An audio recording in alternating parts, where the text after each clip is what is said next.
Have you ever noticed that some days are longer while others are shorter, or that seasons change throughout the year? So this happens because of something known as solstices and equinoxes. So today we'll be learning about these special days and how they are actually affecting our seasons. Okay. Alright, so let's begin by understanding how the earth moves. So imagine this is earth, and earth is having two main types of motion. So one is rotation. So what do you mean by rotation? So imagine this earth is having an axis will be there. So earth will be rotating on its own axis once every 24 hours. So this is known as rotation. And imagine, see, if this is a sun. Imagine if this is a sun, and the sun is actually illuminating the earth. So what is actually happening here?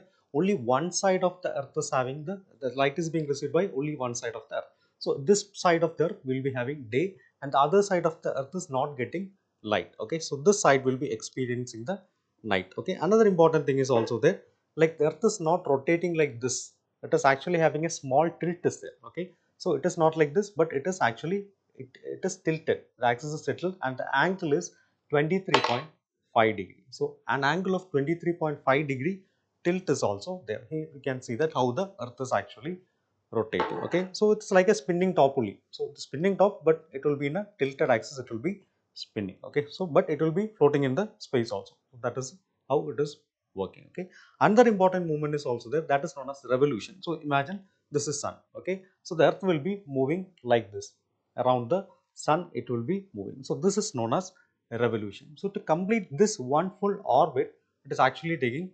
365.25 days. So this is actually the revolution. So earth will be here, sun will be here, so we will be orbiting the sun like this. So 365.25 days. So that's why we are actually having leap years, because sometimes we'll be counting it as 365 days only, and on the leap year it will be having 366 days. Okay, so as the earth revolves, its position relative to the sun will also be changing. For example, if this is sun, and this is earth, means the earth will be rotating like this. Okay, so position relative, sometimes it will be really far, sometimes it will be really close, and also it is also tilted. So this is why we experience the seasons. We'll come to that later.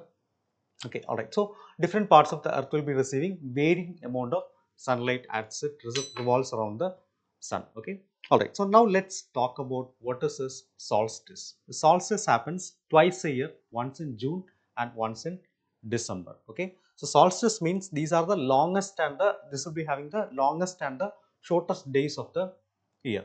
Okay, here you can see that how the earth is actually moving around the sun. Okay, so the solstice occurs when the sun is at the farthest point from the celestial equator, which is an imaginary line that divides earth into northern and southern hemisphere. Why it is known as farthest? Because here you can see that it is very close. Okay, the earth and sun are very close. Here it is very far. So here it is a summer solstice will be there, here it will be the winter solstice. Okay, so this is farthest and this is the closest area. Okay, so that is solstice.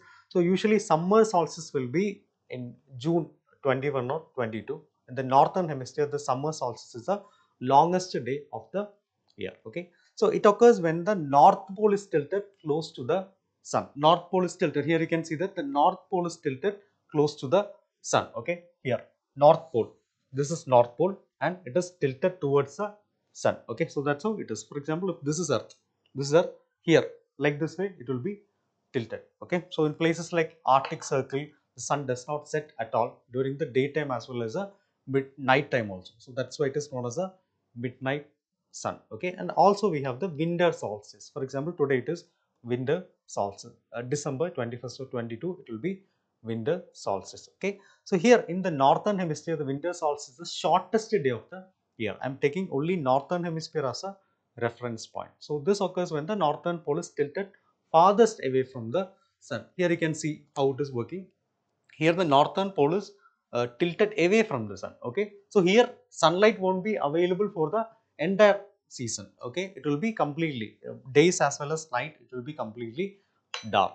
Okay, and other areas it will be the days are shorter and the nights are longer. Okay, why? Because the sun rays hit the earth at a steeper angle. We have already discussed that because of the axial tilt which we are having. Okay, all right, now there is something known as equinoxes also there. Equinox, the word meaning of equinox is equal night. Again, like solstice, equinox also happens twice in a year, one in March and another one in September. Okay, so basically equinox is when sun is directly above the earth's equator. Here you can see that this is a sun. Okay, so here this is one equinox and this is also another equinox. Here the distance is very much short. Okay, so here it was farthest, here it is actually very much short. Okay, so this means the days and nights are nearly equal in length all over the world. Okay, so during an equinox, the earth axis isn't tilted towards or away from the sun, it will be equal. Okay, so equinox also we have two equinox. One is a spring equinox or the vernal equinox. Here you can see that where it is there. Okay, so here the days and nights will be equal.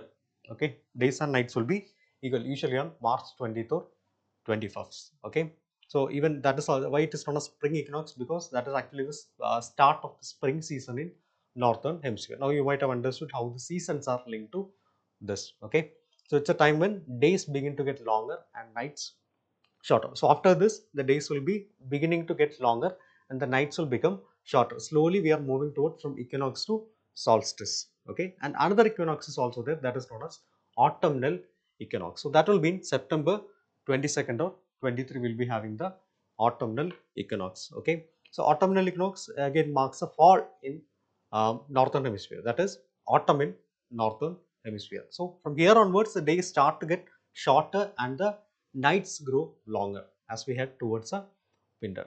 So why are these equinoxes and solstices important? Okay, because from earlier time itself we have been considering these equinox and solstice. So solstice and equinox have been observed for centuries. Even from the ancient Stone Age period itself, people have been observing this. So one for timekeeping and calendar. Okay, so solstice and equinoxes help us mark the passage of time and even the change of seasons also. So they play a very key role in making calendars, including the one which we are using now, like the Gregorian calendar. Okay, and also the farmers use these events to decide when to plant and harvest the crops. For example, spring equinoxes signal the start of the growing season. Okay, and even cultural significance is also there for the equinox. For example, many cultures celebrate some sort of festivals or events during this area. Stonehenge in England, that is also aligned with the summer solstice. Okay, the Persian New Year, Nowruz, that is also celebrated during the spring equinox. Okay, so like that way, we have many festivals or maybe cultural activities also associated with this equinox. Okay, all right, so this is regarding solstice as well as equinox. Hope you have got an idea regarding how this movement of earth is making this events like solstice and equinoxes. Okay, all right, so if you have any cultural event happening during this particular time period, you can post it in the comment box. Okay, thank you.